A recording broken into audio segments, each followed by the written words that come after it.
Hola y gracias por acompañarnos hoy. En mayo de 2020, Matteo Condalucci, de 64 años, vivía en Omaha, Nebraska. Condalucci era un delincuente sexual registrado.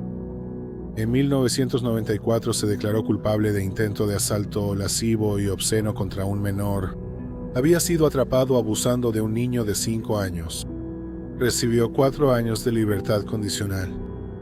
En 2006, Condalucci fue condenado por violar a una niña de 12 años en Sparry, Nebraska. La niña era hija de una mujer con la que él estaba saliendo. Fue sentenciado a 5 años de prisión. El 16 de mayo de 2020, la policía realizaba un control de bienestar en la casa de Condalucci. Encontraron el cuerpo sin vida del hombre de 64 años en la entrada de su casa. Le habían disparado 7 veces. Parecía que abrió la puerta al asesino, quien le disparó y luego se fue. No se había robado nada de la casa. Se creía que llevaba al menos 2 días muerto. 2 días después del hallazgo del cuerpo, varios medios en Omaha recibieron un correo de alguien que se identificó como detener depredadores. Escribieron: Matteo Condalucci lo maté el jueves 14 de mayo, fin de cita. El autor explicó que había estado buscando departamentos en la zona cerca de la casa de Condalucci. Escribieron que revisaron el registro de delincuentes sexuales y se enteraron de que Condalucci estaba en la zona. Luego pasaron en auto por la casa de Condalucci y lo vieron en su entrada. El autor pensaba que Condalucci fingía lavar su camioneta mientras en realidad espiaba a unos niños jugando. También vio que Condalucci tenía algunos juegos infantiles en su patio trasero. El autor dijo que todo eso le daba asco. Escribieron: por experiencia con estos depredadores, sé el daño que causarían a esos niños. He trabajado años con niños víctimas y no podía permitir que él le hiciera eso a alguien más mientras yo pudiera hacer algo. Sé que en este sistema judicial tan corrupto, eso significa que yo enfrentaré un castigo mucho más severo por detenerlo que el que recibió él por violar niños. Cierro comillas. Al día siguiente de que se enviaron los correos electrónicos, James Fairbanks, de 43 años, se entregó y confesó. Fairbanks era un padre divorciado de 2 hijos. Había trabajado con niños vulnerables en diferentes empleos, como en escuelas y programas de servicios sociales. También había trabajado en centros correccionales y casas hogar. En el momento del tiroteo, trabajaba en el programa de educación alternativa para escuelas secundarias públicas de Omaha. Era un ciudadano respetuoso de la ley y sin antecedentes. Fairbanks explicó que había estado buscando un departamento para él y su hijo de 12 años. Revisó el registro de delincuentes sexuales y así se enteró de Condalucci. Vio a Condalucci mirando lascivamente a los niños y creyó que estaba usando los juegos en su patio trasero para atraer a los niños a su casa. Fairbanks dijo que fue a la casa de Condalucci para amenazarlo. Dijo que cuando se acercó a la casa de Condalucci, Condalucci lo vio venir y salió por la puerta principal. Fairbanks dijo que esto lo asustó, así que sacó su pistola y le dijo a Condalucci que se alejara de él. Condalucci retrocedió hacia la entrada de su casa. Fairbanks dijo que comenzó a tartamudear y luego Condalucci se le lanzó encima. Dijo que Condalucci era un hombre grande y temió por su vida, así que le disparó. Condalucci recibió un disparo en la frente y otros 6 balazos le dieron en la espalda y el pecho. La policía calificó como cómicas las afirmaciones de defensa propia de Fairbanks. Fairbanks era un desconocido para Condalucci. Fairbanks fue voluntariamente a la casa de Condalucci y lo amenazó con una pistola. Él provocó la situación peligrosa en la que sintió que estaba justificado usar fuerza letal. Si acaso, Condalucci era la persona que pudo haber lastimado o matado a Fairbanks y alegar defensa propia. Después del tiroteo, James Fairbanks había perdido el apoyo de la comunidad. Había una página de Facebook que abogaba por que se retiraran los cargos en su contra. Una de las personas que apoyaban a Fairbanks era la hija de Condalucci, Amanda Henry, quien habló con los medios. Henry dijo que durante años su padre la había abusado física y sexualmente. Cuando era joven, se mudaban mucho, y ella dijo que su padre se aprovechaba de mujeres solteras con hijos pequeños. Luego abusaba sexualmente de los niños. Enrique dijo que cuando ella era adulta, intentó denunciar el abuso. La policía le dijo que ya era demasiado tarde y que el plazo de prescripción había expirado. Enrique dijo, cito, «Matar a mi papá fue algo horrible, pero ahora los niños están mucho más seguros». Fin de la cita. Ella dijo, «Jaime Fairbanks respondió una oración de 27 años para mí y estuvo ahí cuando la policía no. Él hizo algo cuando la policía no lo hizo». Fin de la cita. Dos sobrinas de Condoleezza declararon que él también las abusó sexualmente de niñas. En una entrevista en la cárcel, Fairbanks dijo que sentía remordimiento por haberle disparado a Condoleezza y por eso se entregó. Él dijo, cito, «Por un momento pensé que me saldría con la mía. Puedo hacerlo, deshacerme de todo y fingir que nunca sucedió, pero no me pareció correcto». Fin de la cita. También mencionó, cito, «Parte de mí estaba enojado. Me pusieron en esta posición desde el inicio. Sentí que el sistema de justicia me había fallado, como ¿qué estaba haciendo yo ahí?». Fin de la cita. En abril de 2021, James Fairbanks se declaró no culpable por homicidio en segundo grado. Fue sentenciado a entre 40 y 70 años de prisión. James Fairbanks, de 48 años, cumple condena en la Penitenciaría Estatal de Nebraska en Lincoln. Su fecha de liberación proyectada es el 3 de septiembre de 2052, cuando tendrá 75 años. Número 2. Christine y Jeremy Moody. En 2013, Christine Moody, de 36 años, y Jeremy Moody, de 31 años, vivían en el condado de Union, Carolina del Sur. Ambos tuvieron infancias problemáticas. Christine dice que sufrió abuso sexual en su infancia. Dijo que comenzó cuando tenía 2 años y continuó hasta su adolescencia. Jeremy no había sido abusado, pero algunos miembros de su familia sí lo habían sido. Cristina tenía cáncer de mama y se había sometido a una doble mastectomía.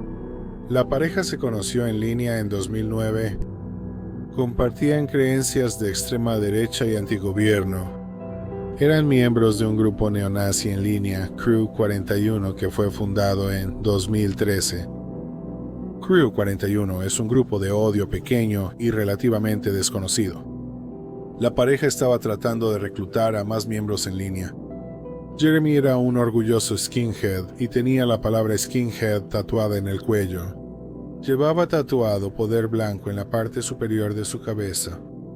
Jeremy tenía trastorno bipolar y esquizofrenia. Él creía que Dios le hablaba.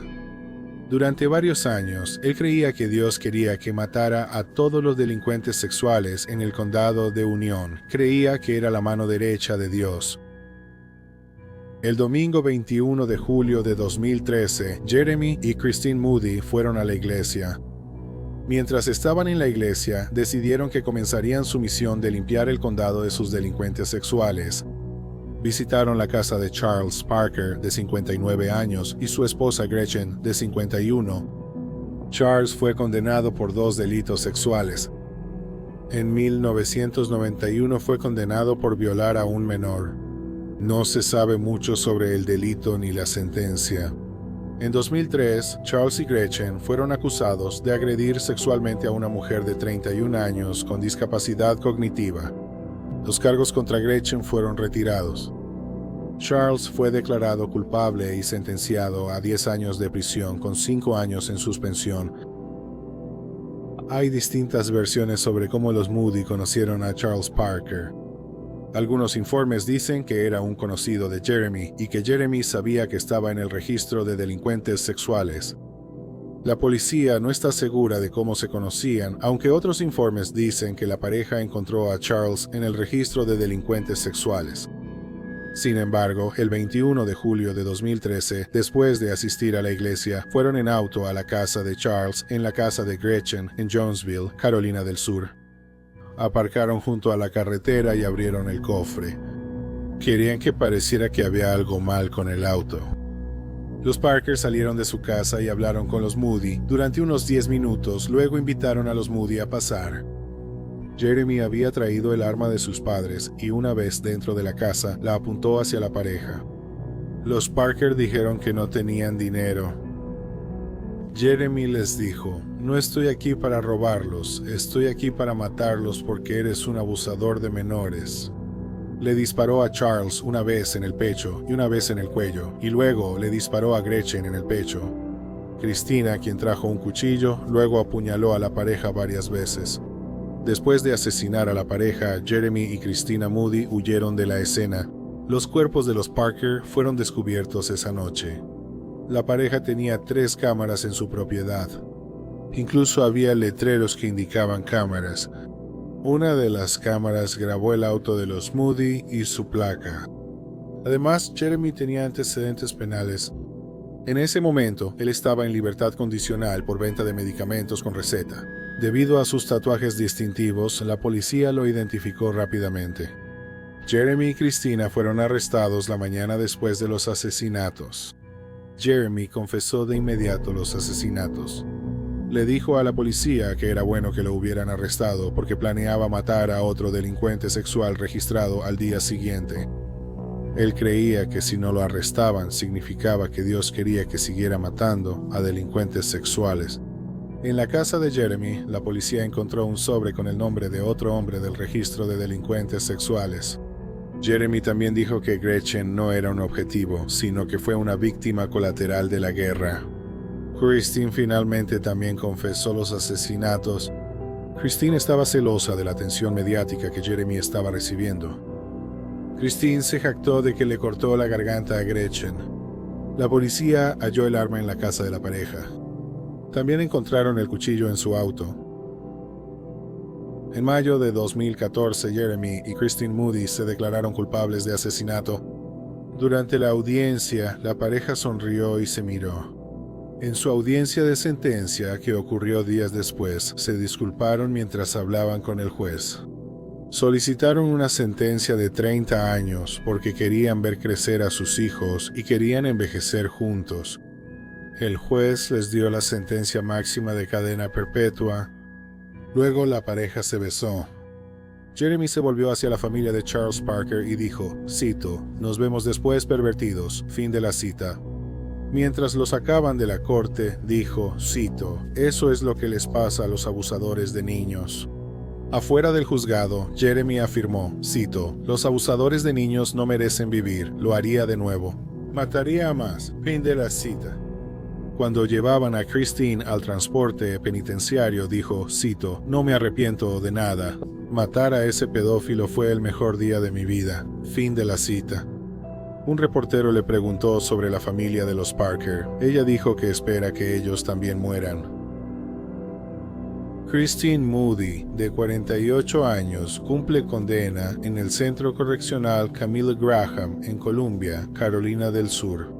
Mientras que Jeremy Moody, de 42 años, está encarcelado en la institución correccional Perry and Pelzer, Carolina del Sur. Número 1. Stephen Marshall. Stephen Marshall nació en agosto de 1985 en Fort Worth, Texas. Cuando tenía 3 años, su familia se mudó a Cape Breton, Nueva Escocia, Canadá. Poco después, sus padres se divorciaron en 1996. Su padre regresó a Estados Unidos. Marshall y su madre se quedaron en Cape Breton. Eventualmente ella se volvió a casar.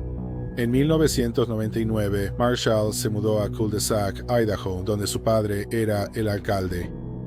Fue entonces cuando Marshall tuvo su único roce con la ley. En 2001, a los 15 o 16 años, un adolescente peleaba con un amigo en el jardín de la casa de su padre.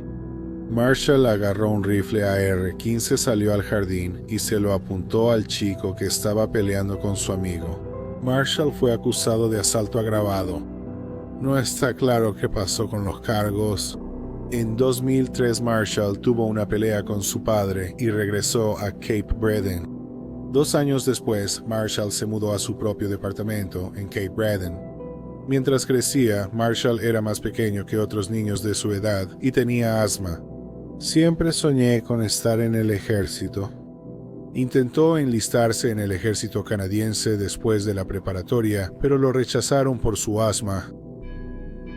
En 2006, Stephen Marshall trabajaba como lavaplatos en un restaurante en Cape Breton. Era considerado un joven tranquilo y relajado. Era muy querido y no tenía problemas con nadie.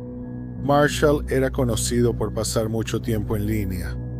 También le fascinaban las armas. Cuando vivía con su padre, a menudo iban juntos a exposiciones de armas. Durante la primavera de 2006, Marshall estaba batallando por descubrir qué quería hacer con su vida. Había pensado en ser chef. Pensó en regresar a vivir con su padre, quien se había mudado a Maine, y así podría ir a una escuela culinaria. A su padre le habían diagnosticado recientemente cáncer de vejiga.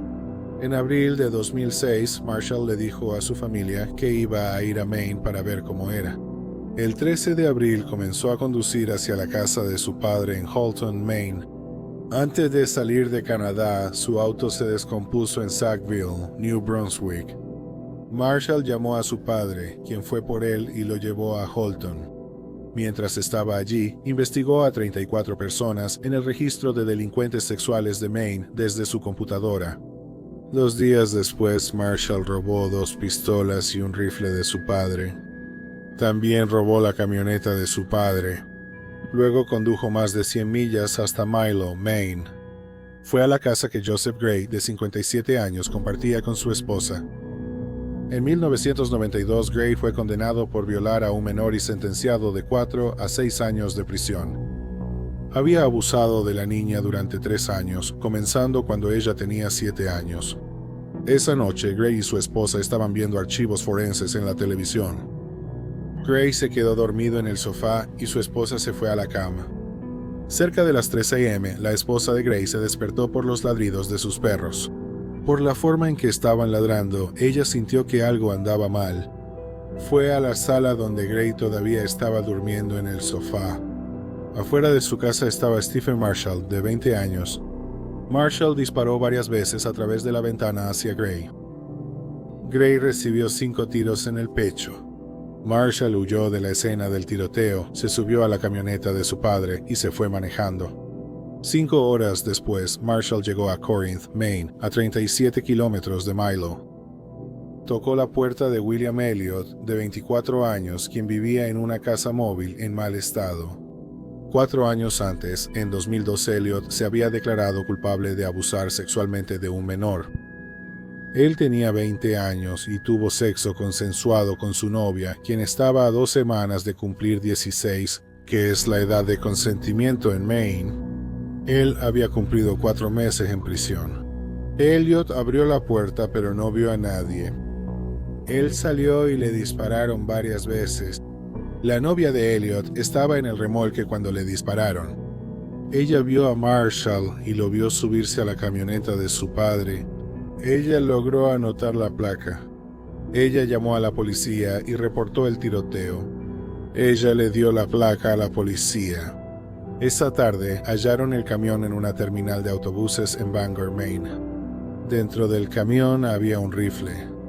La policía concluyó que Marshall tomó un autobús rumbo a Boston, Massachusetts. Justo antes de que el autobús hiciera su parada en la estación sur de Boston, la policía detuvo el autobús. Cuando los oficiales subieron al autobús, Stephen Marshall, de 20 años, se disparó. Fue llevado al hospital y horas después fue declarado muerto. La policía concluyó rápidamente que Marshall había matado a ambos hombres. Marshall solo usó una pistola en su ataque. La única conexión entre Gray y Elliott era que ambos estaban en el registro de delincuentes sexuales. Los crímenes sorprendieron a amigos y familiares de Marshall. No entienden por qué mató a ambos hombres. Marshall había expresado odio hacia los pedófilos y los consideraba peores que los asesinos, pero mucha gente piensa así y no matan a los delincuentes sexuales. Según la familia de Marshall, él no había sido abusado. Además, no tenía antecedentes de enfermedades mentales. Una teoría vino de un experfilador del FBI. Dijo que Marshall podría haber sido un joven enojado que se sentía insuficiente y quería ser poderoso. Algunas personas, especialmente los hombres jóvenes, pueden ver la violencia como una forma de sentirse poderosos. Marshall pudo creer que matar delincuentes sexuales era una forma socialmente aceptada de canalizar sus impulsos violentos. Sin embargo, se desconoce por qué Marshall eligió a esos dos como víctimas.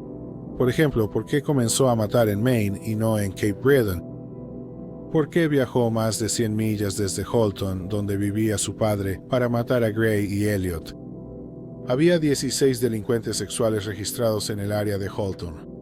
Además, cuando fue a la casa de Gray, pasó por las casas de varios otros delincuentes sexuales. Los dos hombres también eran elecciones extrañas. Joseph Gray había sido condenado por cometer crímenes terribles 14 años antes y no había tenido ningún problema con la ley desde entonces. En cuanto a William Elliot, si hubiera esperado 2 semanas para tener relaciones sexuales con su novia, no habría enfrentado ningún cargo. La policía revisó la laptop y las pertenencias personales de Stephen Marshall, pero no encontraron ninguna pista sobre por qué eligió a esos dos hombres como objetivo. Así que probablemente nunca sabremos por qué los eligió. Muchas gracias por ver el video de hoy. Si te gustó, te agradeceríamos mucho que te suscribieras. No olvides ver nuestros shorts en YouTube, Instagram y TikTok. Gracias por vernos.